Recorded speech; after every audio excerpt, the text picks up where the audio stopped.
Thank you, Mr. President. Good afternoon, Mr. Garcia. Good afternoon. At the previous hearing, you said that you would tell us or inform us of the tenor of that 17 million deposit, which was opened in June 2011 and closed on December 12. But what was the original tenor on that? The length of time for the time deposit? Your Honor, if I may, I'll just refer to our documents. Yes, please. And may I likewise approach? Your Honor. Proceed. You may approach your witness, not your witness, your client, anytime, considering the sensitivity of the matter under discussion.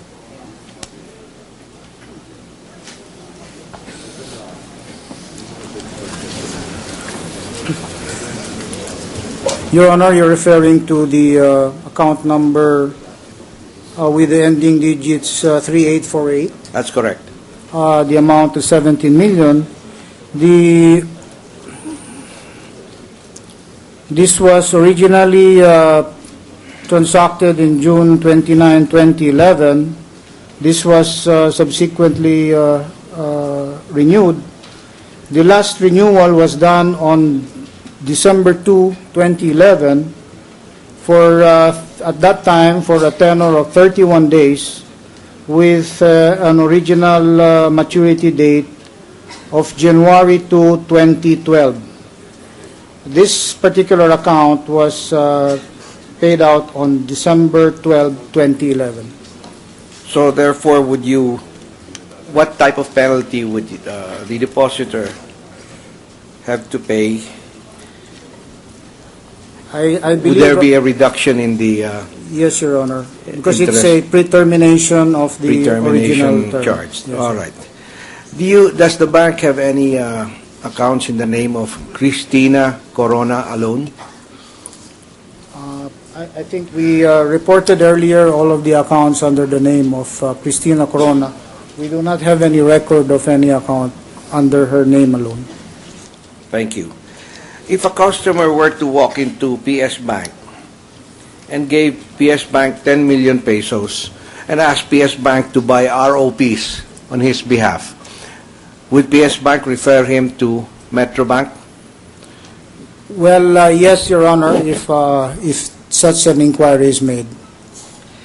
And would you receive a referral fee from Metro Bank for? No, Your Honor. You mean Metro Bank will not pay you anything for that referral? No, Your Honor. We just let them know that we do not engage in those kind of transactions, but of course. But of course you know the rules. You know how it works, no? Since you're going to be the next president of Metro Bank, you know already how these things go. Your Honor, I have publicly stated that if ever offered a position, I will decline it, Your Honor. But the mere fact that they would be thinking offering it to you means they know you're qualified to be president of Metro Bank. I cannot speak for them, Your Honor. All right. Now, tell me something. If Metro Bank, this is hypothetical, but you're qualified to answer this. If Metro Bank were to take an order from a customer and buy ROPs or dollar-denominated Philippine government bonds, would this be booked as a liability by the bank, or it would be an off-balance sheet item? It would be an off-balance sheet item. Right. So this would not be a deposit? It would not be a deposit unless the transaction was deposited into an FCDU account from which the purchase is made. But how could you book? So an FCDU account may be maintained and the bank instructed to use the dollars to buy ROPs. It's possible, Your Honor. It's probable. It's possible, yes. It's probable. In other words, Yes, it is done. I'm sorry, Your Honor, because I cannot speak for other banks, but I know that it's done. All right. Now, if the FCDU deposits are used to buy bonds, would the bonds then be used to secure the FCDU deposit? Because you're going to need 100% dollar cover, right? The bonds, Your Honor, would not be registered and assets of the bank, and therefore will not be eligible for that. Because But under the FCDU law, you're supposed to have 100% cover for any FCDU deposit, correct? yes, Your Honor. So how could you have an off-balance sheet item covering for a balance sheet item? In other words, this would be a liability of the bank if it is an FCDU. If it is for the account of the customer, Your Honor, then it would become an off-balance sheet item, because technically the customer actually owns the bond. That For is the bank, correct. like PS Bank, we have dollar deposits. We buy ROP bonds. But the moment it's removed from the dollar deposit, it does not anymore become a liability of the bank. In other words, it would not even be covered by PDIC. Are we speaking for a customer transaction, Your Honor? I'm or a talking bank? about a customer who opened an FCDU account and asked you to use the dollars in his FCDU to buy ROPs. The dollar deposit account will be withdrawn, in which case the funds will be used closed. to purchase. It's closed. It ceases to be a liability of the bank. Yes, Your Honor. Therefore, Correct it amount. is not a deposit any longer. No longer a deposit. All right. So therefore, any such ROP account, how would you call that? What would the bank call that account? It's not an FCDU. What would you call the account? I cannot categorically state, Your Honor, because we do not engage in those transactions for customer accounts. For PS Bank, we only buy ROPs for the account of the bank. Probably other banks do those kind of transactions, Your Honor. Yes, other banks do. And Yes, Metro Your Honor. Bank does, right? Yes, Your Honor, but I cannot really speak for what their practice is. But definitely, it's not covered by PDIC. So it's not a liability any longer of the bank. Once the purchase is made, the deposit goes down. It's no longer a liability, Your Honor. All right. Thank you very much, Mr. Garcia. Would they be transferred to your trust account? The dollar deposit, Your Honor? Yes. Well, if For management purposes. the trust department engages in dollar transactions, it's possible, Your Honor. Thank you. Senator Legarda, Mr. President, before the defense seeking the recognition, Mr. President. Thank you, Mr. President. The intention of my questions, Mr. Garcia, is simply to wrap up and to summarize the more than 4 hours interpellations. To be very simple, you don't even have to consult your lawyer. You said in your testimony that in September to November 2010, both AMLA and the BSP were conducting an internal audit of your bank, which is PS Bank. Is that correct? That's correct, Your Honor. Yes. You also said that politically exposed persons, and you defined what PEPs are, did you do that, were part of this investigation in the 2 months of 2010, which included Chief Justice Corona. Is that correct?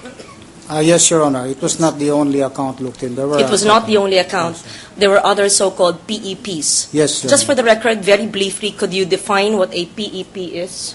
A PEP is a politically exposed person. Under the AMLA rules, Yes.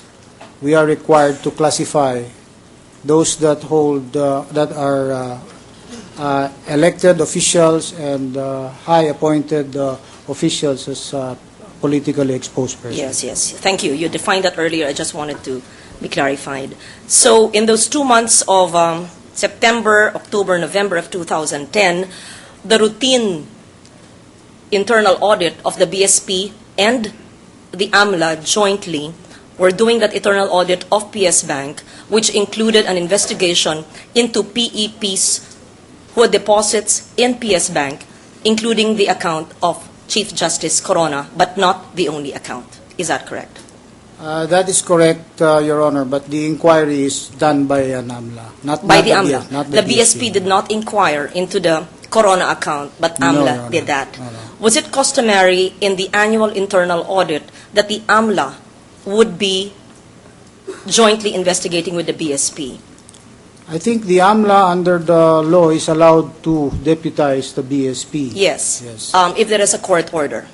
Uh, Was there a I'm court sorry. order when the investigation of the AMLA from September, October, and November of 2010 was conducted in PS Bank? I don't believe we have such a court order, Your Honor. Oh, so you allow the investigation, the joint investigation between BSP and AMLA, even in the absence of a court order? I cannot be certain about that, Your Honor. That's We have okay. to- And you said there were other PAPs who were being investigated apart from CJ Corona. Are you at liberty to tell us who were the other politically exposed persons who were being investigated? I don't recall their names right now, Your Honor, but there were a few of them, some of them. Yes. And you also mentioned in your earlier testimony that photocopies of Chief Justice Corona's accounts and or the signature cards were given to both the BSP and AMLA. Am I correct?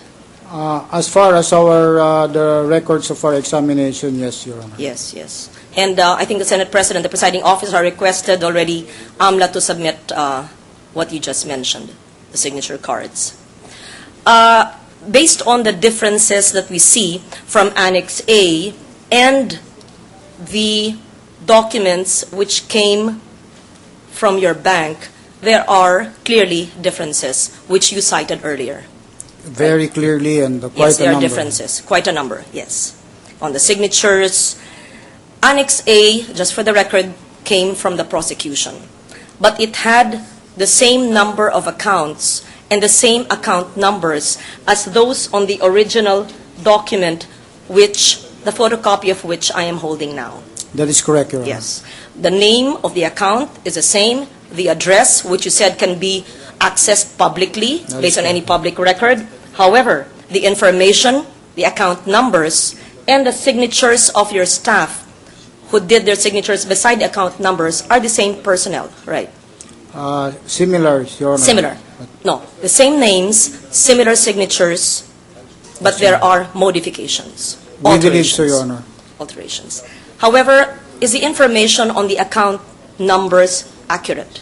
It is accurate, Your Honor. Is there any one number in any account number that is different? Not that we have noted, Your Honor. So the only differences would be signatures, and what is very clear as a very blatant, obvious difference would be the PEP or the PEP. Yes, Your Honor.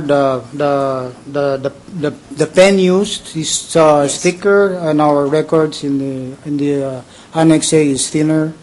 Even the presentation of the account numbers is slightly different.